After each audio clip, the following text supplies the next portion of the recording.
and to the republic for which it stands, one nation, under God, indivisible, with liberty and justice for all. City Clerk Ed Norris, please call the roll. Mayor McClellan. Here. Mayor Pro Tem Radner. Here. Councilmember Burns. Here. Councilmember Rich. Here. Councilmember Weiss. Here. We're all here. Item 4, approval of the agenda. Is there a motion? So moved. Support. Moved and supported. All those in favor? Aye. Aye. Motion carried. Consent agenda, please pull item A. There are a couple of just edits on that one. Other than that, the following routine items are presented for City Council approval without discussion as a single item. Any council member can ask for an item to be dropped from the blanket motion and considered separately. Anything else considered separately? Okay, then item 5B, special council meeting minutes of February 19th, 2018. C, Beautification Advisory Commission meeting minutes of December 19th. D, Recycling and Environmental Conservation Commission meeting minutes of December 21st. E, Request to advertise for bids for 2018 landscape maintenance project M679. F, Payment application number 3 final for the 2016 catch basin line replacement and sewer. Lateral repair project M648 to Trollsome Excavating Company of Troy in the total amount of $1,000. And finally, licenses, new and renewals submitted for March 5th, 2018. Is there a motion to approve the consent agenda? So moved. Is there support? Support. Okay, all those in favor? Oh, let's do a roll call. I think we got money in that one. Councilmember Burns. Yes. Mayor McClellan. Yes. Mayor Pro Tem Radner. Yes. Councilmember Rich. Yep. Councilmember Weiss. Yes. Okay, for the item A that's that we pulled, there was a section that I pointed out last time. Our house values are going up, but our taxes, like if your house value goes up 20%, your taxes don't go up 20%. They go up 1 point something percent, the rate of inflation declared by the treasurer. So that was the point I was trying to make. And so I'd like it just clarified. Mayor McClellan explained the anticipated increase. Please remove accessed and replace it with taxable to say the anticipated increase in taxable home values in Oak Park. And please delete compared them to potential increases in property taxes and substitute taxes can only go up the rate of inflation 1.021%. So that was, the teacher in me has to get this down. So is there a motion to approve this change in the minutes? So moved. Is there support? Support. All those in favor? Aye. Any opposed? Motion carried. Thank you. We are on recognizing visiting elected officials. I don't see one. Special presentations. I would like to call Assistant Superintendent of Ferndale Public Schools, Dina Rochelow. Welcome. We're so glad you're here. Well, thank you so much for having us this evening. I am honored to be here on behalf of our Ferndale School family and Dr. Bassi and our school board. And tonight we're just going to give you a little glimpse of the work that we're doing in Ferndale schools as we move on to our new strategic plan. And turn the microphone on. All right. So I think they're going to put the power presentation on the board. Maybe. So Ferndale Schools, so what I'd like to talk to you about tonight is we're moving into a new strategic planning session. Our last one began in 2013. So a strategic plan is comprised of our vision, our mission, our values, and our directions and goals as a school district. It's an active document and a continual work of progress. As I stated before, our last strategic plan was adopted in 2013, and it expires at the end of this school year. In that time, our community came together, we had lots of input sessions, and we formed a plan that would help support our school family.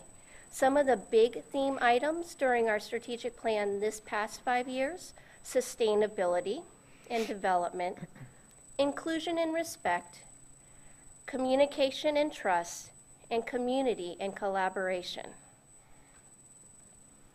One of the best parts of our strategic planning is that we really activated our community, all of our stakeholders, our community members, our families, our students, and wanted to get together to put that plan in place.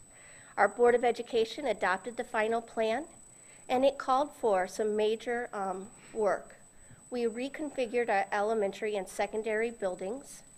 We increased our outreach to promote our schools. We had comprehensive plans to support our achievement efforts and behavioral outcomes. We increased our focus on equity, and we worked on sustainability and improved stewardship of our resources. In our 2013 strategic plan, we reconfigured our elementary schools. We had 3 elementary schools. We had 2 traditional schools, a K-3 and a 4-5, and we had a magnet school, K-6. With the reconfiguring of those schools, we combined them, and now we have a K-2 lower campus and a 3-5 elementary upper campus, and it's equitable for all of our students. We also did some work on combining our adult and alternative education programs. Another big ticket item was our sustainability and improved stewardship of resources. In 2014, our buildings were only at 50% capacity, so we needed to do some work around that. We took 3 of our schools offline, and now after our restructuring efforts, we are way above 80% capacity. Over the last 3 years, we looked at funds on administration, and we cut some of those funds, and we increased our funding to support in-classroom curriculum and instruction use. Our Board of Education passed an energy bond, and we are working very hard at getting all of those efforts done at this time. And our citizens voted for a sinking fund. We increased our outreach to promote our schools. We hear a lot of different myths about Ferndale schools, and so we wanted to focus on busting those myths, and I'll talk to you a little bit about that in a few minutes. We overhauled our Ferndale brand. We focused on a Learn Local campaign, and we increased our outreach to our resident cities. A big part of the strategic plan was to look at our achievement efforts and to focus on student behavior. With that, we focused on collective efficacy, which is an intentional plan to build the efficacy of each teacher, staff, and student at each building, and in turn build some cohesiveness across our buildings from pre-K through 12th grade and on. We were really working as a bunch of different schools within a community, and now we can say we're a community school district. We focused on our Ferndale framework. We had 4 pillars that we continue to follow: high-quality instruction, school culture, intervention and enrichment efforts, and a focus on assessment and results. With that in mind, we came together with a systemic multi-tier system of support for kindergarten through 12th grade students, focusing on reading, math, and behavior. What that means is that we look at each child individually. If they are at benchmark or working well, we have a core program that works for them. If they're above average, we need to really work on them and help them exceed at their expectations, and we focus on that. And then our students who are below grade level, what other efforts are we going to put in place to support their learning? So that multi-tier system of support plan is in each building, kindergarten through 12th grade. It builds consistency across our grade levels and promotes a more solid approach to student achievement. Sometimes in those efforts, schools become very fragmented, and we wanted to really focus on making sure it was a comprehensive program. A key success of our 2013 plan was our social and emotional learning. We know that relationships matter and that our students need to learn social-emotional skills and soft skills. So we have developed a very well-respected social-emotional learning plan that goes from kindergarten through 12th grade.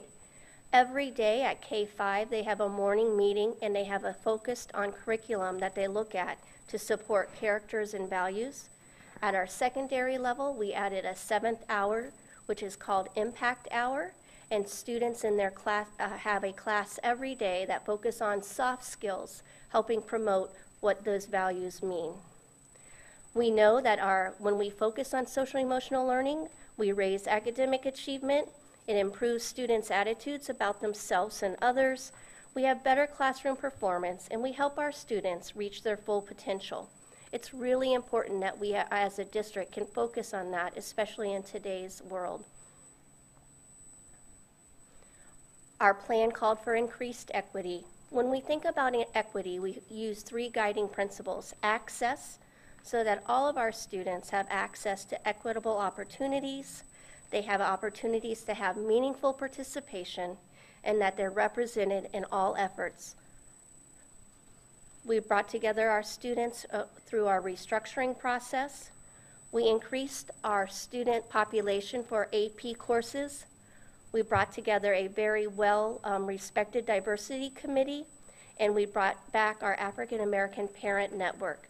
Both of those groups have done some outstanding work to promote our students. So as you can see, we're going on the road and asking all of our communities within Ferndale schools to start participating in our new strategic planning process. It's important that we hear from all of our stakeholders and our communities are represented. This is how we're asking our communities to get involved. As you can see, there's a timeline. In January, we started with our Board of Education and we approved the process. In February and March, we're starting to ask for input from all of our stakeholders. We'll look at some data analysis of where we're at and where we want to go. In April, on April 21st, we invite you to be part of our planning retreat. And then in May, our Board of Education will approve our new 5-year strategic plan. On the bottom of there's some community input sessions for you to be aware of on March 12th from 5:30 to 6:30 at our Ferndale High School campus. The Nest is a new word for the media center. And then on March 21st from 6 o'clock to 7 o'clock, we have another input session at Ferndale Elementary, our lower campus, which is located at 2610 Pinecrest. So if you're able to be there, we would love to have you. And real quick, I want to kind of talk about those myths that we hear about. I've been part of Ferndale Schools, have had the honor to be part of Ferndale Schools since the early 2000s. I have been a principal, and now I'm the assistant superintendent, but I've also had 2 children go through Ferndale Schools, so I see Ferndale Schools in with very different hats.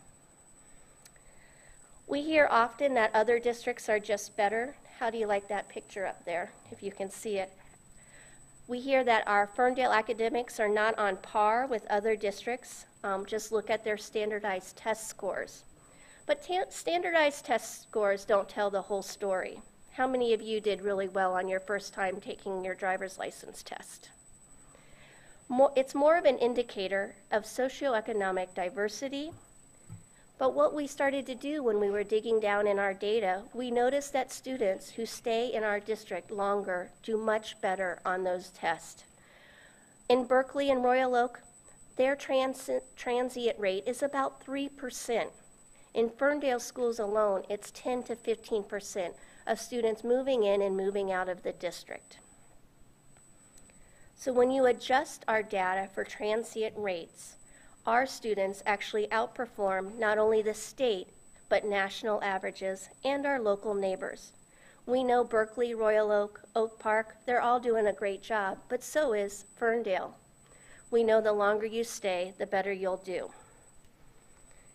If you look at that chart, you can see Ferndale's right in the middle, and students who have been in Ferndale schools for 9 or more years are outscoring state, national, Berkeley High School, and Royal Oak High School, as well as others. We hear often that Ferndale is full of schools of choice students, and we value all of our students, and we pride ourselves that we're a school district that takes schools of choice. We want all of our families to feel that they are welcome, and we embrace all of them who join us. If you look on that picture, none of us here, unless we know those individual students, know where they come from. We value all of them, and we value the diversity that Ferndale Schools has. If you look, it's very hard to see that scatter plot, but 87% of our new students reside within Ferndale, Oak Park, Pleasant Ridge, and the Royal Oak Township. The shaded areas represent our district boundaries.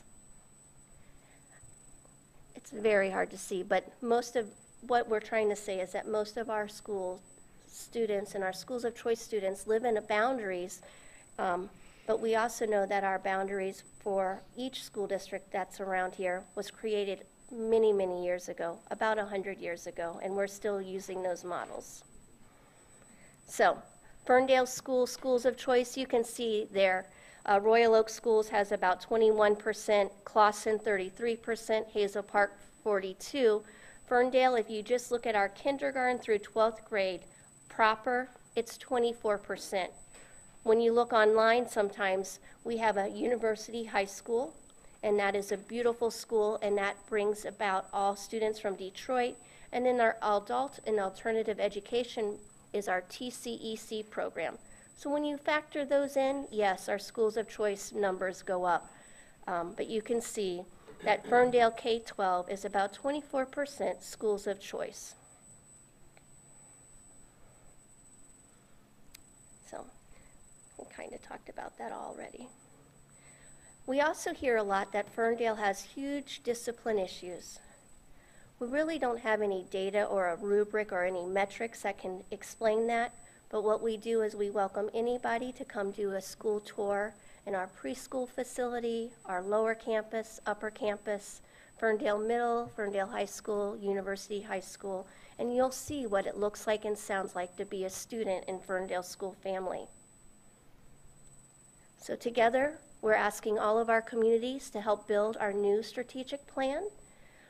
Think about the strategic planning process like building a house.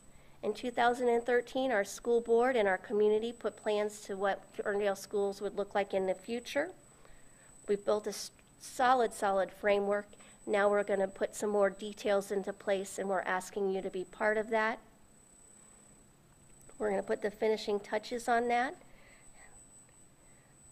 And that's why we're here tonight, to ask all of you, as part of Ferndale Schools and representatives of our community, to come out and give input to what we can do to make our school family even a better place for the kids that we are honored to have every day. We are delighted to have you. Thank you so much for presenting. All right.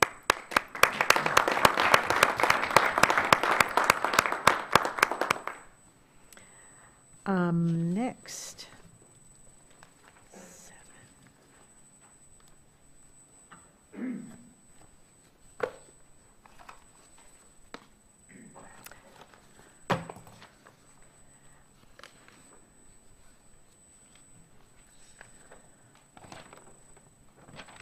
Okay. We have wonderful residents in the city of Oak Park who are willing to donate their time to help us have an even better quality of life.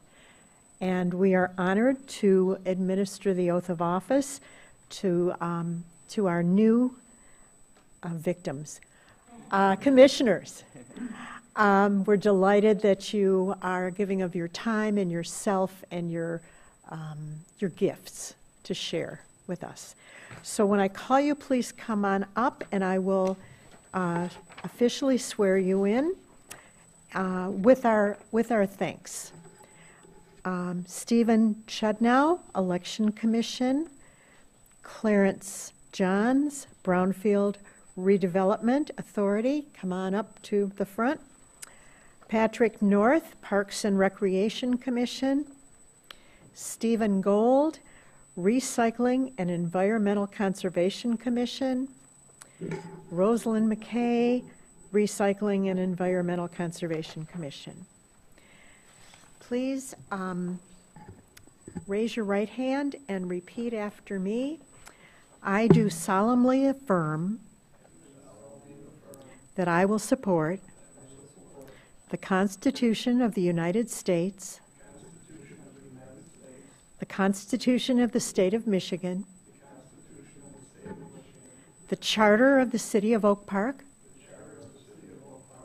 that I will endeavor to secure and maintain an honest and efficient administration of the affairs of the City of Oak Park, free from partisan control or distinction, and that I will faithfully discharge the duties of board or commission member for the City of Oak Park to the best of my ability. Congratulations, you are officially commissioners and board members. Can we give them a round of applause?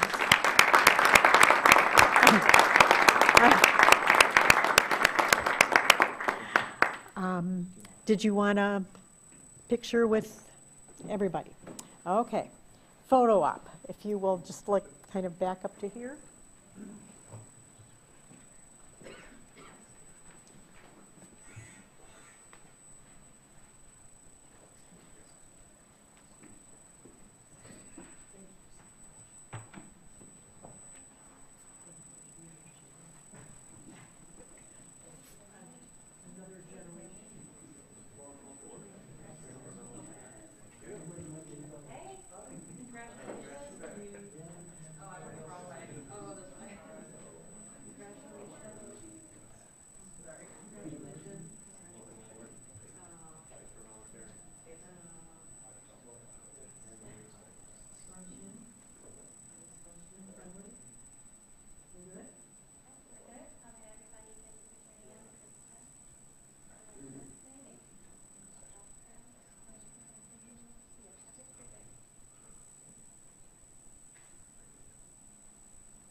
We don't pay our commissioners, but it's not because they're worthless.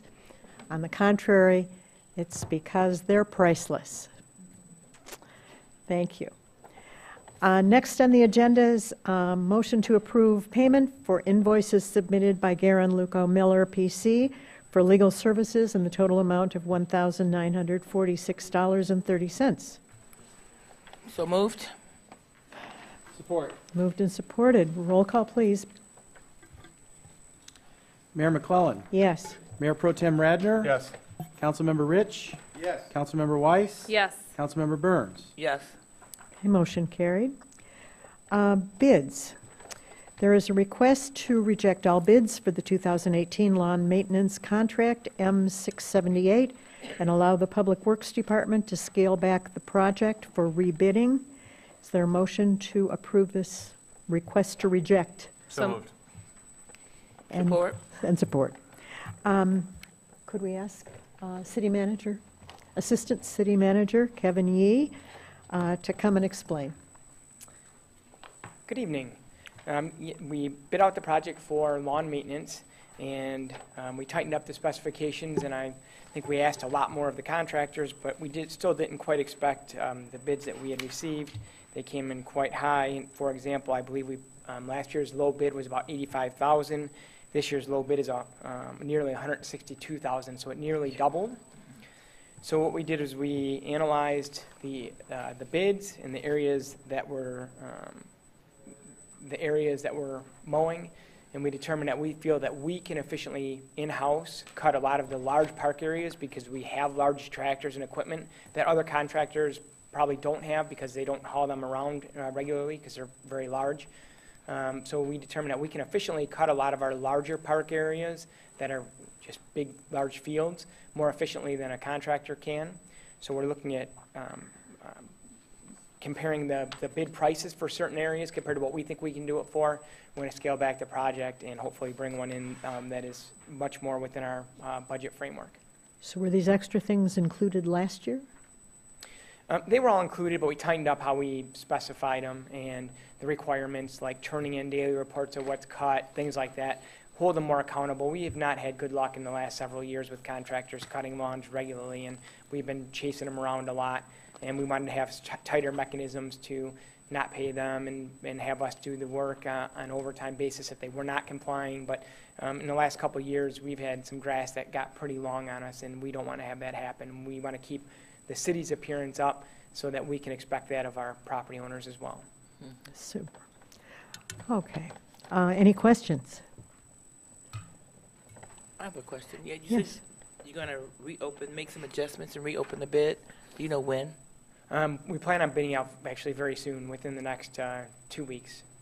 So we wanted to see what was going to happen tonight. We've been assessing it and talking to some contractors from the past who had bid it and didn't bid it this time, and why maybe they didn't bid it, and some of the things that would enhance the project and encourage more bidders. I have a question as well. Yes. Do you have any idea of how much the additional cost will be for your department to cover that yourselves? That's part of our analysis. We're seeing what we think we can do it for with larger equipment more efficiently, but we haven't put that all together yet. So we're kind of breaking it out in pieces right now and seeing what we think we could do certain areas for, as opposed to what the contractors bid on those areas. Okay. I got a question. Yes, Mayor Pro Tem. Last year, the bids were coming in at 85 and 90,000. This year, they're coming in 160, 180,000. It's the same work. It's the same job.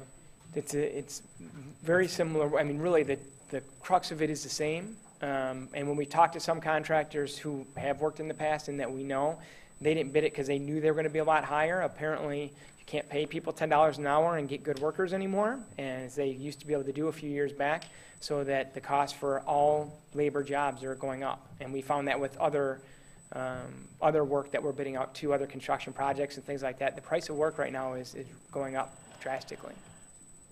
Have you considered, I'm sure you have, but what would it cost us to just do everything in-house? We've looked at that.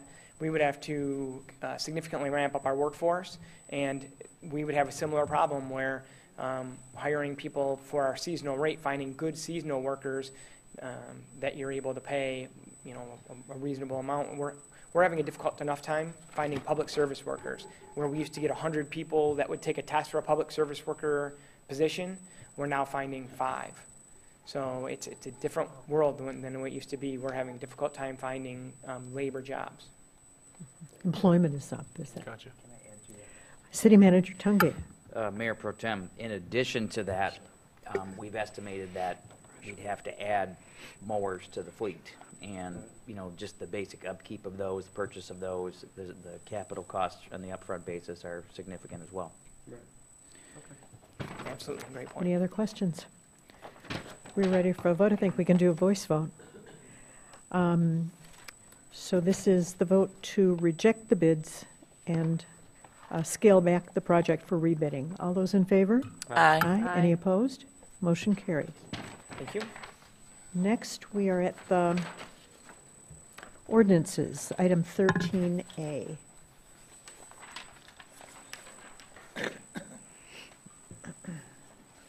Point of order. Do we have to do each of these individually, or can we just have Yes. one motion for all of them? It has to be a whole bunch of different, 9 different motions. All right. Buckle up.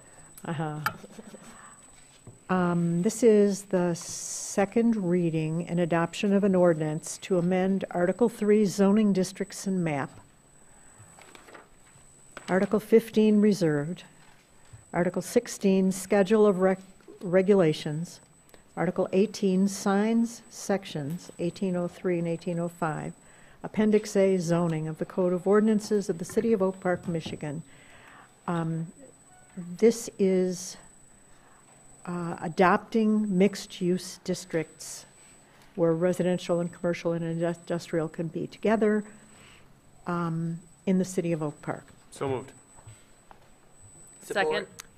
Moved and supported. Oh, Is there discussion? Let's see. Member Weiss. Just to say that this is, we voted on this last meeting. This is just to confirm our vote. Right. So. So ordinances require a second reading and a roll call vote. So ready to vote? Yes. Roll call, please. Mayor Pro Tem Radner. Yes. Councilmember Rich. Yep. Councilmember Weiss. Yes. Councilmember Burns. Yes. Mayor McClellan. Yes. Motion carried. Just for the audience, if it's about money or if it's an ordinance, it has to have a roll call vote. Item 13B, second reading and adoption of an ordinance to amend Appendix A, zoning, Article 3, and the official zoning map contained therein, being part of the Code of Ordinances of the City of Oak Park, Michigan, by changing the use district of certain parcels of land in Section 19 and currently zoned LI, Light Industrial District, to MX1, a mixed-use district. So this is specifically changing 11 Mile Road between those two blocks. So moved. Support? Moved and supported. Discussion or questions? Roll call, please. Councilmember Rich. Yes. Councilmember Weiss. Yes. Councilmember Burns. Yes. Mayor McClellan. Yes. Mayor Pro Tem Radner. Yes. Motion carried unanimously. Item C is a first reading of an ordinance to amend Section 124.4 of Chapter 1, General Provisions of the Code of Ordinances of the City of Oak Park, and this deals with the cutting of noxious weeds and advertising the weeds in the newspaper, advertising this issue in the newspaper. Is there a motion to approve the first reading? So moved. Support. Moved and supported. Discussion or questions? Can we have an explanation of it? Yes, please. Would the city attorney be the one? Or Rob Barrett, our director? These two people have been working for a year or more on all of this, fixing ordinances to improve them. Explain this one. Thank you. Good evening, Mayor and Council, City Manager. There's a memo attached to this ordinance change, but basically, upon review of our notification ordinance, our notification requires a 5-day notice in the local paper, which is a Daily Tribune, and that costs the city, $970 a year. I think it's an antiquated process. We have other means through our website and e-blast. But on further investigation, state law indicates that you do have to, by put it in the paper for 1 day.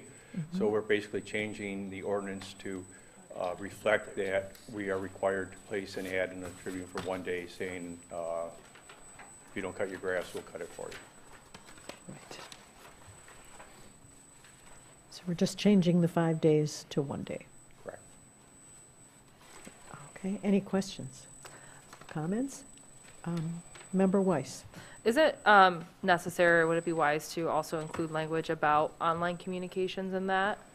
Or are we just sort of leaving that up to the discretion of the city? It was our opinion to leave it up to the discretion of the city and just do that voluntarily, because who knows what avenues or venues changed. Right. And, similarly, because of the state put it in as a law, requiring the 1 day, which I still think is antiquated. Nobody's going to figure that out or ever read the Tribune, but we need to comply with it. But now it's law, so we are going to be spending some money on a legal ad in the Tribune to follow the law. And I think we are good with the ordinance as written. And repeat what goes in the ad in the Tribune. Oh, I haven't done the language since last year, but just basically states the notification process telling you have to keep your grass cut. It has to be under 8 inches, and the city will cut it for you if you don't, and has the right to do it and bill you for it otherwise. Did I read it wrong? It said cutting of noxious weeds, but I didn't see grass listed on this one? But the ordinance section is called grass and noxious weeds. Got it. Got it. Any questions? Cut your grass once in a while. Yeah. All right, ready for a vote? Okay, roll call, please. Thank you so much. Councilmember Weiss. Yes. Councilmember Burns. Yes. Mayor McClellan. Yes, Mayor Pro Tem Radner. Yes. Councilmember Rich. Yes. motion carried. Item D, first reading of an ordinance to amend Section 18282 of Chapter 18, Buildings and Building Regulations of the Code of Ordinances, City of Oak Park. Is there a motion for the first reading? So moved. Support. Moved and supported. Please explain this one to all of us. This is cutting the grass as often as necessary to keep it looking tidy. Is that- Well, this section here starts on buildings, and this is a whole section. This is some corrections that we discovered regarding our civil infraction ordinance. Our original city infraction ordinance lists all these amended sections as civil infractions unless otherwise noted.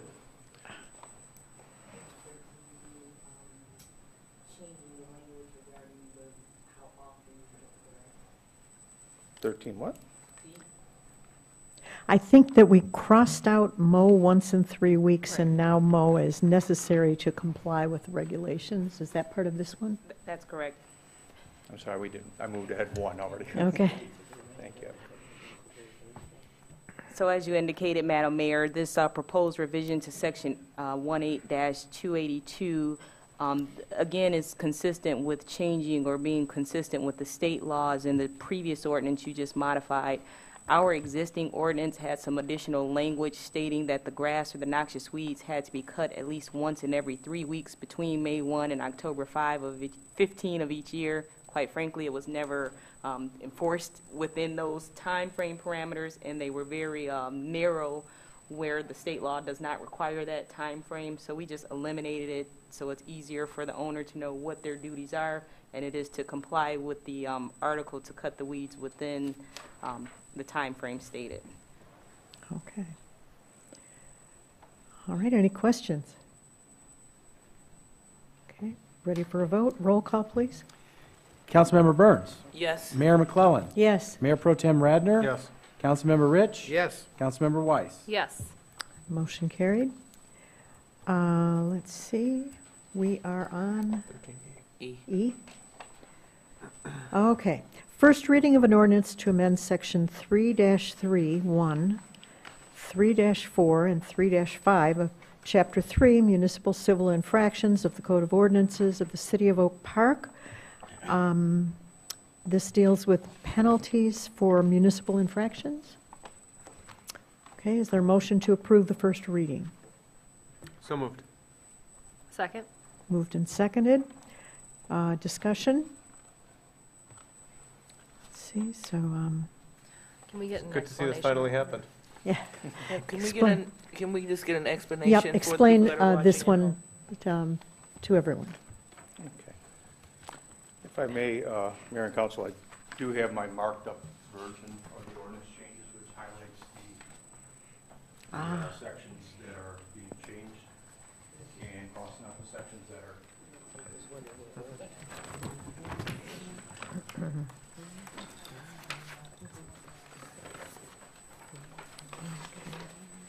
As you recall, back in January, we finally adopted the civil infractions ordinance.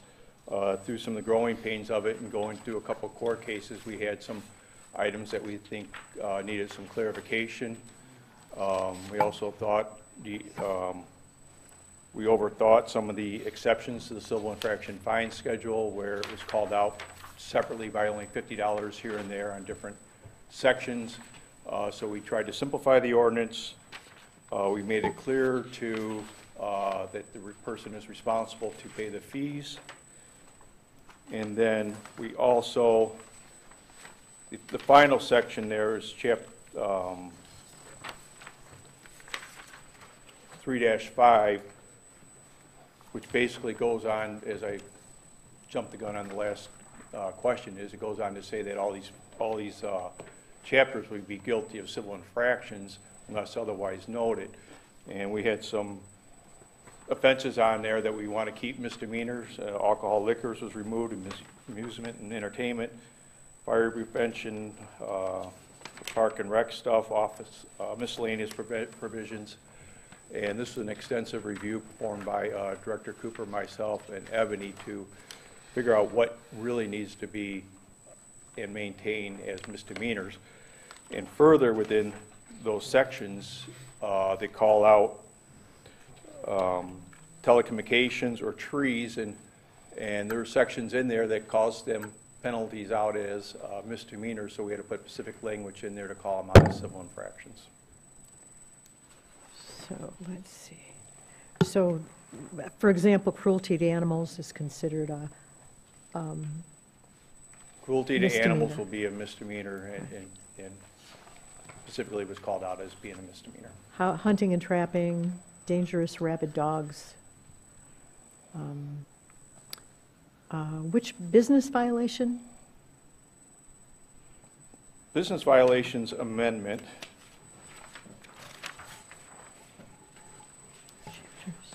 Is just changing that because it says specifically within that chapter, it specifically stated that a business violation would be a misdemeanor.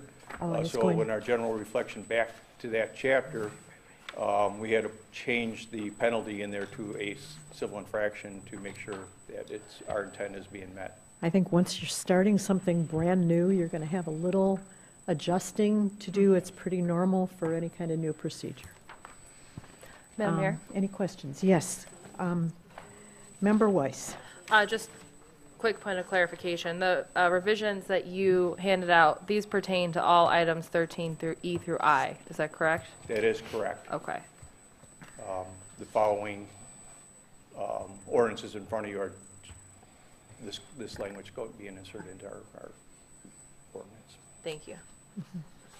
And then just when you leave a note, is it very, very clear that, you have to mow the lawn in 3 days, or you're in violation and there will be an additional $150 fee added?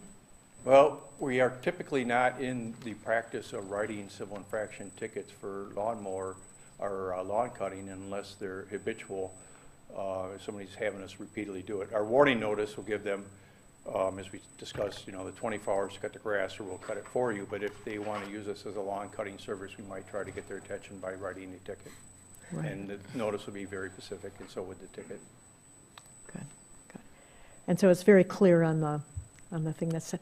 And there's a number that people can call if they have an issue. Our number is listed on every notice. Right. And they leave a message and they're called back. Is that how the procedure? Yes. Got it. Any other questions? Thank you. Ready to vote? Yes. Roll call, please. Yes. Mayor Pro Tem Radner, Yes. Councilmember Rich, Yes. Councilmember Weiss. Yes. Councilmember Burns. Motion carried unanimously. I have a question for Mr. Baird, or a comment. Yes. Member Burns. So I can't go out and shoot that skunk? Well, skunks are a nuisance animal, and the trapping of that is regulated by the DNR, and there's private services that will take care of that. Yeah, I know, $300 a pop. Yes. And they're licensed and allowed to do it. Yeah. Right. And they have to take the animal like hours away or something. Well, that's why the DNR regulates it, so they can ensure the proper placement back to where they say it should go. What if I just beat it up real bad? Just kidding. I think that's cruelty to animals. Right. It's on there too. Yeah, we'll get you under, the ordinance that we just passed. If you What about guys, raccoons that are trapped in buildings? Right. so if you see a skunk that's limping down the street or has a bruise on his head, it wasn't me. Right. Good to know. Where are we now? Penalties for, have we voted on You're on voting on 13F. 13E? 13F. Did we vote on We 13E? voted on it, yeah. And we're We on voted. 13E. First reading of an ordinance to amend section 22505 of chapter 22 businesses of the Code of Ordinances, City of Oak Park, to make the violation a civil infraction instead of So moved. Support. moved and supported. Any discussion or questions on there? Who can explain this one clearly? Pretty much the same as the last. Yep. Same as the last. Madam Yeah, Mayor, it's yep, just- just for explanation, Director Barrett just gave explanation of all of the changes that are proposed, starting with 13E through I. So this 13F is specifically with respect to the business chapter, changing misdemeanor to a civil infraction. Got it. Any discussion or questions? Do we have a motion? Vote. We already have a motion. Motion, vote, please. Thanks. Yeah. We need. Mayor that's your Pro Tem job, Radner. keeping me on the Yes. right place. Councilmember Rich. Yep. Councilmember Weiss. Yes. Councilmember Burns. Yes. Mayor McClellan. Yes. Motion carried. Item G, first reading of an ordinance to amend section 7122A of chapter 71, telecommunication services of the Code of Ordinances of the City of Oak Park. So moved. Support. Moved and supported. This is making this violation a civil infraction. Any discussion or questions? Roll call, please. Councilmember Rich. Yes. Councilmember Weiss. Yes. Councilmember Burns. Yes. Mayor McClellan. Yes? Mayor Pro Tem Radner. Yes. Yes. Motion carried. First reading of an ordinance to amend sections 14.1, 14.4, and 14.29 of Chapter 14 Animals of the Code of Ordinances of the City of Oak Park. This is leaving cruelty to animals and some other things as misdemeanors, more serious than a civil infraction. Is there a motion to approve the first reading? So moved? Support. Moved and supported. Any discussion or questions? Roll call, please. Councilmember Weiss. Yes. Councilmember Burns. Yes. Mayor McClellan. Yes? Mayor Pro Tem Radner. Yes. Councilmember Rich. Yes. Motion carried. Last, first reading of an ordinance to amend sections 78 to 82 of Chapter 78 Trees of the Code of Ordinances, City of Oak Park. This is making removal of dead and damaged diseased trees a civil infraction. So moved. Support. Moved and supported. Discussion? Roll call, please.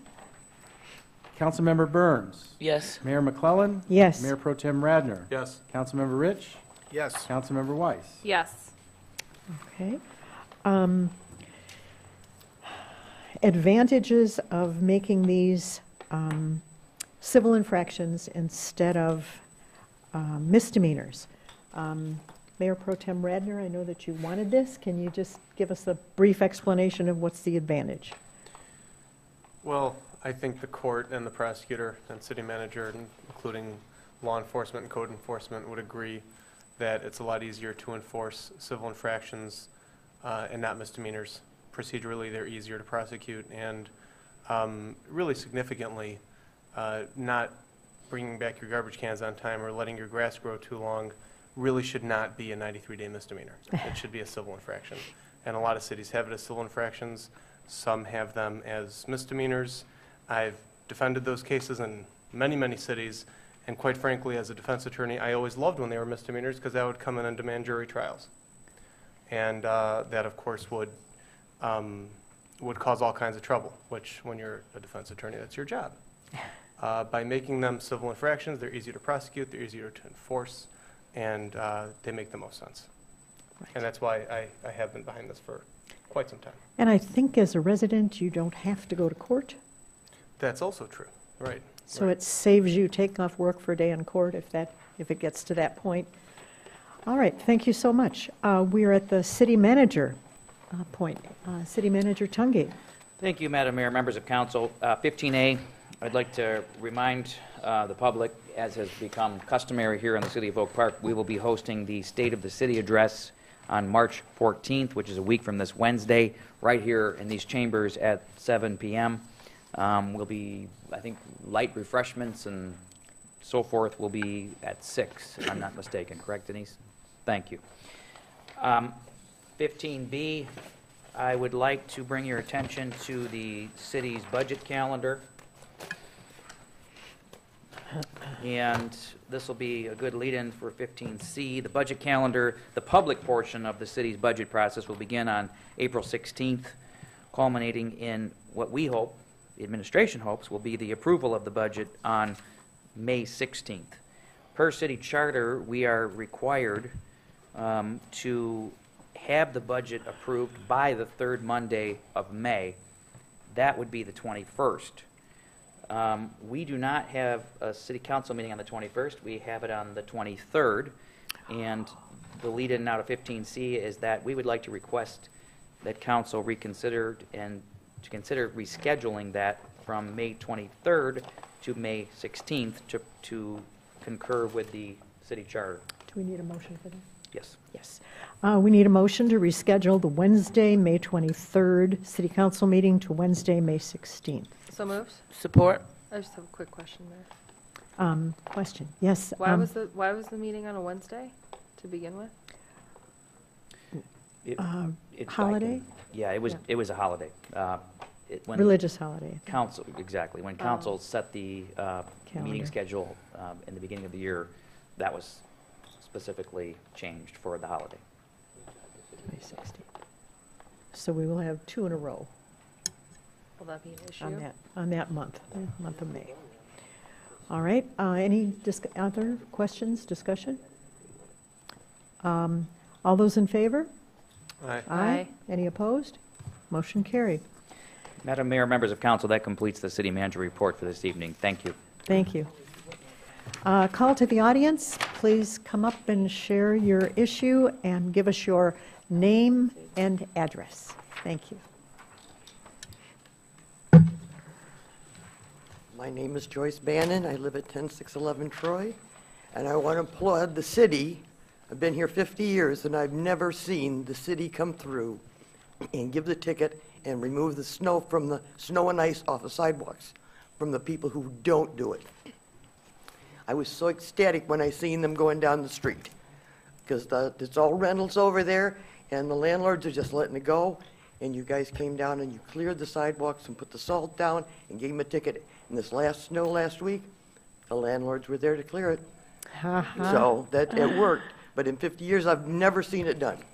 So I want to say thank you. Thank you. Thank you. Yes. I don't always complain. No. Thank you. Madam Mayor, Noted. So noted. It's not customary for me to speak at this point, but if I could, I'd like to give a shout out to our Department of Public Works. We did not want to call a snow emergency last week. Unfortunately, Mother Nature had other ideas. So thank you, DPW and staff, for all your hard work. Great job. More snow tonight, I hear.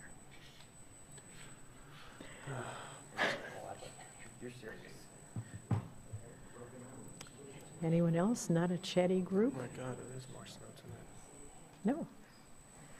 No. Okay.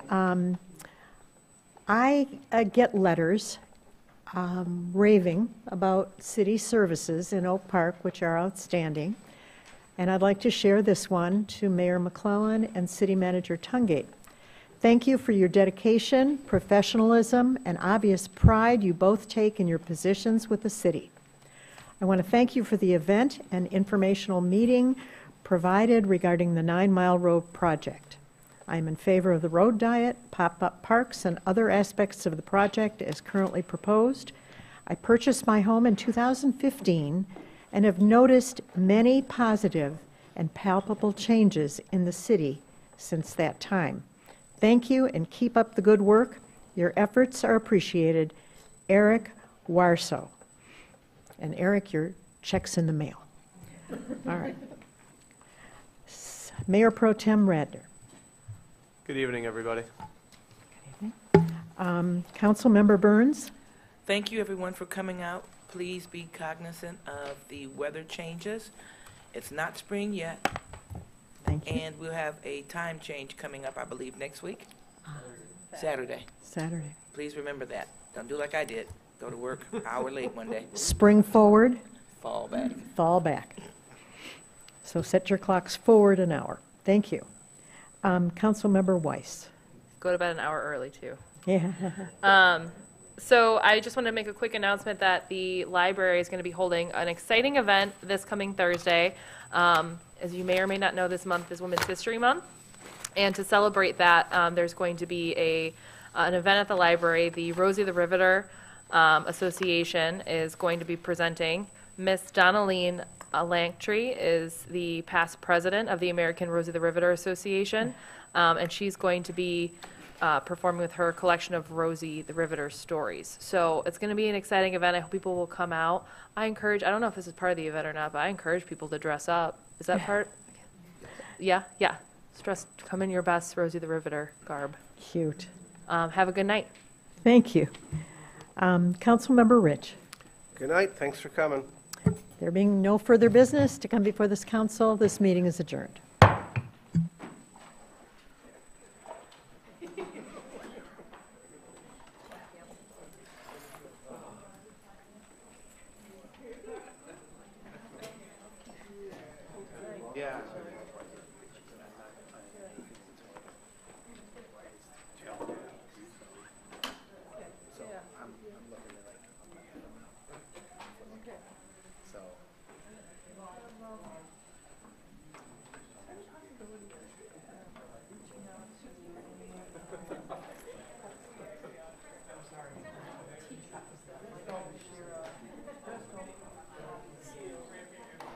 Yeah, I would like to have people like that. I think it would be much more impactful, things like that. I'd like to get people, say, come and show you how to